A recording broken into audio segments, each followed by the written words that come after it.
ఏపీలో ఈసారి ఫైట్ ఎంత టైట్గా ఉండబోతుందో చెప్పేందుకు అనేక సర్వేలు ఉన్నాయి.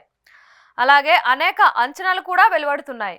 అటు అధికార వైసీపీ కానీ ఇటు విపక్ష తెలుగుదేశం కూటమి కానీ ఈసారి ఎన్నికలను జీవన్మరణ సమస్యగా తీసుకుంటున్నాయి. 600 ఈసారి గెలవాల్సిందే అని పట్టుపడుతున్నాయి. దాంతో ప్రతి ఓటు కీలకంగా మారుతుంది. అలాగే నువ్వా నేనా అన్న పోటీ కూడా సాగుతోంది. ఈ నేపథ్యంలో గతంలో వచ్చిన భారీ మెజారిటీలు ఈసారి రాకపోవచ్చు అనే టాక్ వినిపిస్తుంది. ఎందుకంటే ఏకపక్షంగా ఎన్నికలు సాగితేనే భారీ మెజారిటీలు నమోదవుతాయి.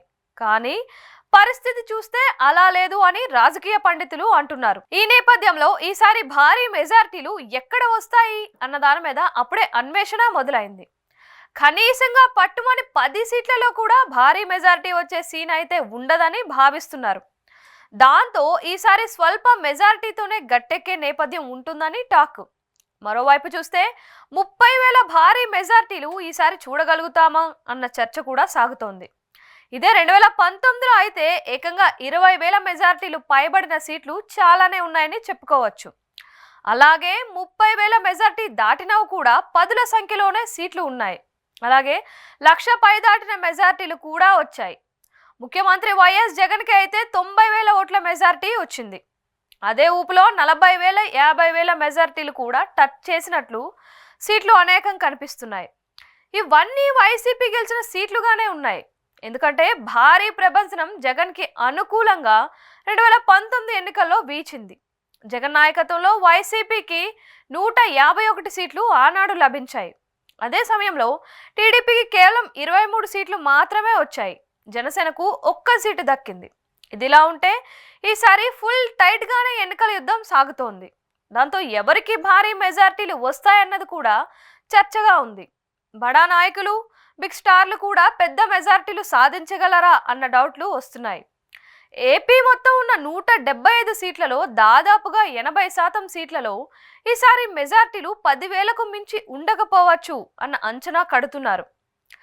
ఆ 20%లోనే 10,000 దాటే మెజారిటీలు నమోదు అయ్యే అవకాశాలు ఉన్నాయని విశ్లేషిస్తున్నారు. మేము 1,00,000 ఓట్ల మెజారిటీతో గెలుస్తామని నాయకులు ఎంత గొప్పగా బయటకు చెప్పుకున్నా గ్రౌండ్ లెవెల్లో మాత్రం టగ్ ఆఫ్ వార్ అలానే సాగుతోంది. అంటే చాలా కష్టం మీద ఓట్లు ఒడిసిపట్టే ప్రయత్నం అయితే ప్రతి రాజకీయ పార్టీ చేస్తున్నాయని అనుకోవాల్సి ఉంది. ఈ నేపథ్యంలో నుంచి చూస్తే ఒక ఆసక్తికరమైన అంశం బయటకు వస్తుంది. 30,000 పైబడి గెలిచే సీట్లు 3 అంటే 3 మాత్రమే ఈసారి ఉంటాయని అంటున్నారు. అవి ఎక్కడా, ఏమిటి అన్నది చూస్తే మాత్రం ఒకటి ముఖ్యమంత్రి వైఎస్ జగన్ ప్రాతినిధ్యం వహిస్తున్న పులివెందుల, ఇక రెండోది చంద్రబాబు ప్రాతినిధ్యం వహిస్తున్న కుప్పం, ముచ్చటగా మూడవది బాలకృష్ణ ఎమ్మెల్యేగా ఉన్న హిందూపురం. ఈ 3 సీట్లు తప్పించి మిగిలిన చోట్ల ఎక్కడా 30,000 భారీ మెజారిటీ ఈసారి నమోదు కాకపోవచ్చు అన్నది ఒక ఖచ్చితమైన విశ్లేషణ ఉంది. అంతకు మించి భారీ మెజారిటీలు ఈసారి వచ్చేంత సీన్ అయితే లేదు. దానికి కారణం ఈసారి ఎన్నికలు చాలా సంక్లిష్టంగా సాగుతున్నాయి. అటు ఇటు భారీ మొహరింపు ఉంది. సామదాన భేద దండోపాయాలు కూడా ప్రయోగిస్తున్నారు. ఎవరూ తగ్గడం లేదు, ఎవరికి వారు తీసిపోవటం లేదు. దాంతో ఈసారి భారీ ఆధిక్యతలు ఎవరైనా ఆశించినా అది నిరాశగానే ఉంటుంది. ఆఖరకు నారా లోకేష్ అయినా పవన్ కళ్యాణ్ అయినా టైట్ ఫైట్ మధ్యనే పోరాడుతున్నారు అన్నది ప్రస్తుతానికి అందుతున్న సమాచారం మేరకు వస్తున్న భోగట్ట. సో భారీ మెజారిటీ ఈ ఎన్నికల వరకు మర్చిపోవచ్చు అన్నది తల పండిన రాజకీయ పెద్దల మాటగా ఉంది.